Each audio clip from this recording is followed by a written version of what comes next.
Hii sitoshe, bado Papa akadai kwamba ndoa za watu wa jinsia moja zibarikiwe.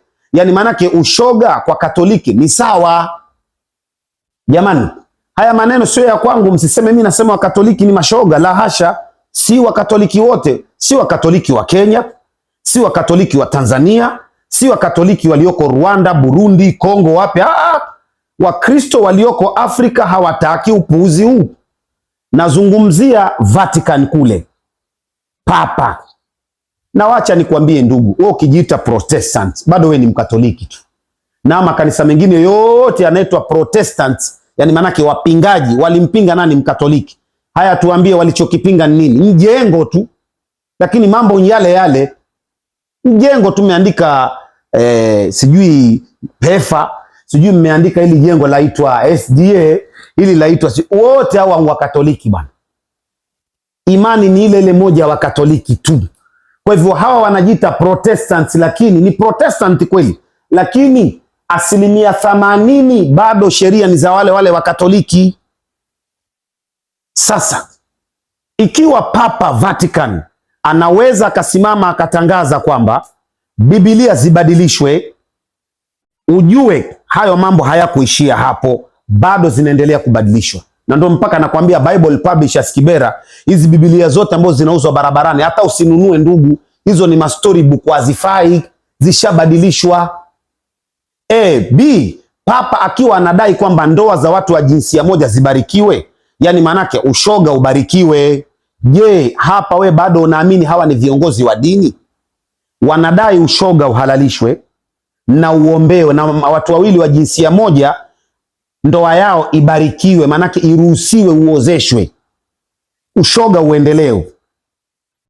Ambapo mnaelewa Nabii Luti hakuhusika na mambo yale, lakini watu wake ndo walohusika na mambo yale, na Mungu akawachoma na kokoto za moto kutoka Jahannam.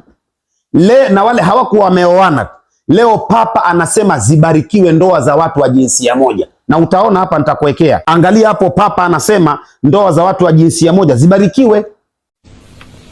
Na sasa tuangazie taarifa nyingine zinazogonga vichwa mbalimbali vya habari duniani kwa wakati huu.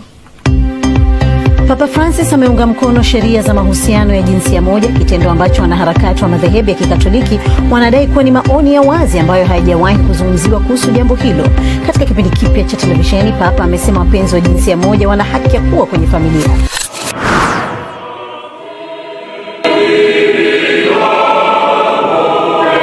Kiongozi wa kanisa Katoliki duniani Papa Francis amesema kuna uwezekano kanisa hilo kuwabariki wapenzi wa jinsi moja. Papa Francis amedokeza kwamba hayo ni maoni yake binafsi. Februari mwaka huu, kura iliyopigwa na viongozi waandamizi wa kanisa la Anglikana iliunga mkono sala na baraka kwa mapenzi ya jinsi moja. Uamuzi huo ulimaanisha kuwa wapenzi wa jinsi moja wanaweza kwenda kanisani baada ya ndoa kisheria kwa ajili ya huduma zikiwemo sala, shukrani na baraka za Mungu. We bado unaamini hili jumba ni la Mungu tu? Ndoa za jinsia moja zibarikiwe, Biblia ibadilishwe, bado unaamini hawa ni watu wa Mungu tu? Alafu isitoshe, baada ya kudai kwamba Biblia ibadilishwe na ndoa za watu wa jinsia moja zibarikiwe, kuna lingine la tatu hapa kubwa zaidi. Ndoa zibarikiwe za watu wa jinsia moja, Biblia ibadilishwe. Jamani, sijui kama mnaamini bado dini imebaki hapa ama kuna viongozi wa dini. Tizama hata ukumbi wa Papa ulioko Vatican, ule ukumbi wa Papa wa mikutano, mahali Pope anakwenda kusimama kutoa khutba, ni nyoka mkubwa wa ajabu kabisa, jambo ambalo huwezi kuamini. In heaven, Michael and his angels fought against the dragon, and the dragon fought and his angels, and prevailed not, neither was their place found any more in heaven. And the great dragon was cast out, that old serpent called the devil and Satan, which deceiveth the whole world. He was cast out into the earth, and his angels were cast out with him. And I stood upon the sand of the sea, and saw a beast rise up out of the sea, having 7 heads and 10 horns, and upon his horns 10 crowns, and upon his heads the name of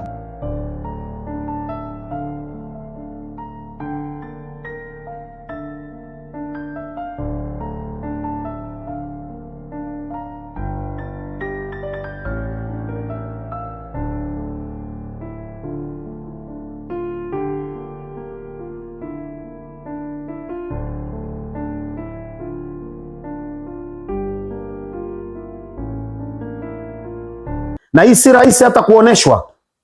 Wanaficha. Ushawahi kuelewa ukumbi wa mikutano wa Papa unaobeba watu 6,666? Huo ukumbi unabeba watu 6,666. Ushawahi kujua kama hilo jengo namna lilivyojengwa limejengwa design ya nyoka mkubwa? Lakini isitoshe tu, una habari kwamba Iblisi mwenyewe ni nyoka? Ama hujawahi kujua? Iblisi ni nyoka, tena nyoka mkubwa, hata kutoka Kenya mpaka Nigeria ni karibu. Huyo nyoka huyo dude, bonge la nyoka. Iblisi ni nyoka. Usifikiri Iblisi ni kitu gani. Tofauti ya nyoka hawa wa kawaida na nyoka Iblisi ni 2 tu ama 3, azizidi hapo. Nyoka hawa wa kawaida na nyoka Iblisi maumbile ni mamoja, maumbile ni mamoja. Tofauti iliyoko, nyoka Iblisi anajua lugha zote. Hawa nyoka wa kawaida hakuna kitu lugha wanayojua. Nyoka Iblisi anajua kujigeuza geuza, anaweza kujigeuza paka, akajigeuza mtu, akajigeuza nani. Nyoka wa kawaida hilo hawawezani nalo. Lakini nyoka mwenyewe Iblisi ni nyoka mkubwa wa ajabu. Ndio maana kuna mwimbaji mmoja kutoka hapa kwetu Kenya alifariki, anaitwa Sherry Martin.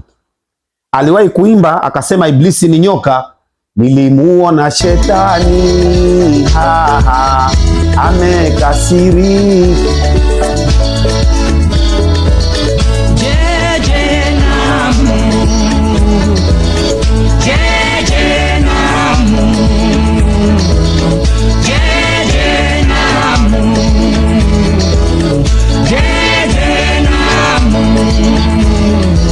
Nilimuona shetani amekasirika, anawaita watu waende kwake, anawaita watu uje namu, jeje namu, jeje namu, jeje namu.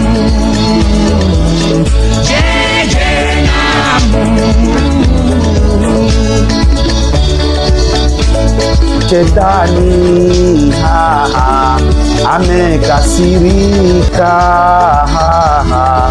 anawaita watu waende kwake, anawaita watu uje anamu, jeje. Unajua nilikuwa kwaya masa jamani, mnisamehe sana. Kwa hivyo Iblisi ni mwekundu alafu ni nyoka. Tazama hata uyomana holi ya Papa ya Vatican ni bonge la nyoka. Hebu tizama kwanza, usidhani ni maneno yangu. Ambao unajulikana kwa jina la Pope Paul VI Audience Hall, yani ukumbi wa mikutano wa Papa Paulo wa 6. Umejengwa kwa taswira ya kichwa cha joka. Ukiangalia kwa haraka unaweza usiambulie kitu, lakini angalia picha hii ya jengo hili la mikutano kwa umakini. Kisha angalia picha hii ya kichwa cha joka. Kisha tena angalia ndani ya jengo hili la ukumbi. Hili hapa dirisha moja, na hili hapa ni jicho la joka. Hili dirisha jingine, na hili ni jicho la joka. Unajiuliza, je, kama nibadilisha, kwa nini yawe mawili tu kwenye ukumbi huo mkubwa na yenye muundo wa jicho la joka? Angalia hili dirisha hapa juu, na chini ni jicho la nyoka. Angalia tena hapa, haya ni madirisha na milango. Angalia pua na mdomo wa joka. Kwa hiyo madirisha na milango kwenye ukumbi huo ni pua na mdomo za joka. Halafu haya marembo kwenye jengo hili, angalia haya marembo kwenye jengo hili, kisha angalia magamba ya joka. Kwa hiyo marembo haya ni magamba au ngozi ya joka. Kwa hiyo ukiangalia kwa makini utaona unakabiliana na joka kubwa. Hii ni ishara ya Shetani. Je, unadhani hii ni bahati mbaya? Nilikwambia kwamba Freemason, yaani wajenzi huru, ni watu wenye taaluma ya juu sana ya mambo ya ujenzi. Kisha Waislamu wapendwa, la mwisho kabisa tumalizie, kwa sababu nimeahidi kutoa mada kwamba Christmas, lakini hapa mambo yamekuwa mengi kichwani, mabwana mnisamehe, lakini yanaokuja hapa mbele nimekwambia nitachimba mpaka ndani, naingia ndani nichimbe zaidi, halafu tutajua Christmas imetoka wapi, Easter Monday imezukia kutokea wapi, tutajua hapa mambo ya Good Friday, mambo ya False Day, nani mwanzilishi, zote hizi nitaziweka hapa, alafu ndio mtajua kwamba ulimwengu umefikia wapi.